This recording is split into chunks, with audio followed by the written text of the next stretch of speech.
अच्छा, आर्टिकल्स के दौरान आपने बताया प्रॉब्लम थ्रू आउट कभी आई, कभी एडजस्ट हो गया जिस तरह भी था। अच्छा, आर्टिकल्स के बाद आप ना आपका एक ख़ास लेवल भी आप अटेन कर चुके होते हैं इन टर्म्स ऑफ क्वालिफिकेशन। आपके साथ के लोग बहुत अच्छी जगहों पर जॉब पर भी जा रहे होते हैं। आप जनाब उसके बाद आपके अगर पेपर नहीं पास हुए होते तो आपके लिए वो एक एक दिन या एक एक महीना बड़ा मैटर कर रहा होता है, क्योंकि आपको लगता है मेरी ज़िंदगी रुक गई है। और उस वक्त मेहनत करके पेपर निकालना इज़ वेरी टफ।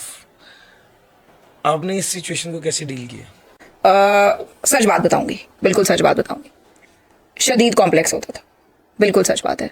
क्योंकि मैं जब मेरे आर्टिकल्स ख़त्म हुए, I was having my daughter, तो फिर मैंने घर पे ऑब्वियसली मैंने कहा था फिलहाल फ़ौरन से मैं कोई जॉब नहीं करूंगी। घर वालों से मशवरा किया, सबने ये कहा कि देखो अगर तुमने जॉब भी शुरू कर दी तो जॉब और बेटी और घर तो तुम क्वालिफाई नहीं कर सकोगी। और मेरे वाले साहब की एक ही शर्त थी कि चाहे तुम सीए करके बैठी रहो घर पे, लेकिन क्वालिफाई तुमने ज़रूर करना है। जब तक मैंने क्वालिफाई नहीं किया था ना, वो मुझे हर वक्त पंप करते रहते थे कि नहीं नहीं बेटा। अम्मी भी बहुत करती थी, लेकिन पापा का तो बहुत ही ज़्यादा था।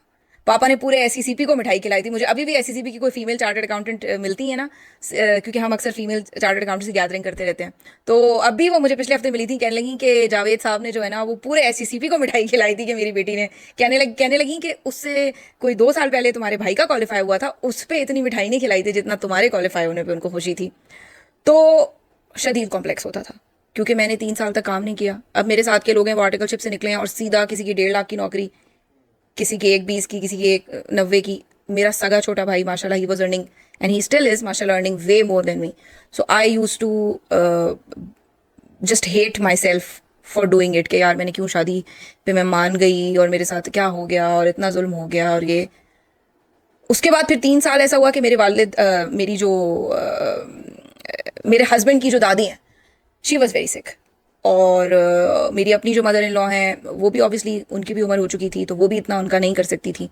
दो दो मेड्स रखी हुई थी, but you have to supervise all the time. और अक्सर ऐसा होता था कि बूढ़ी हैं, बुजुर्ग बच्चा बन जाता है। वो अक्सर ऐसा होता था कि कहती थी कि she was bedridden, diaper change करना सारा कुछ होता था। मेड को कहती थी कि नहीं नहीं करना, अतिया को बुलाओ ऊपर से। तो फिर मुझे आना और आके वो मेरी बेटी बन गई थी, वो मेरी औलाद ही थी एंड पे जाके।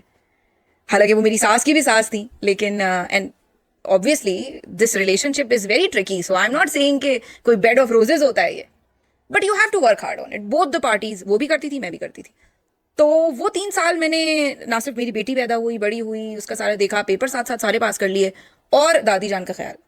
लेकिन उसकी वजह से जो मैं समझती हूँ कि उनकी जो दुआएं थी जो वो मुझे दे के गई हैं एंड पे, उसने मुझे संवार दिया। आज अल्लाह का शुक्र है कि पाकिस्तान में बच्चे मुझे जानते हैं एज अ टीचर और इतनी रिस्पेक्ट करते हैं। तो मैं समझती हूँ कि शायद वो जो कुर्बानी दी थी उस टाइम पर, उसने बहुत। और फिर जो मेरे इन लॉज की नज़र में जो रिस्पेक्ट एक मुझे मिली और जो सपोर्ट उनसे मिली, अब आज मैं अगर कोई अपनी चीज़ों से कोई इधर उधर भी कर लूँ जिम्मेदारियों से, तो वो उनको याद रहता है कि उसका भी किया था।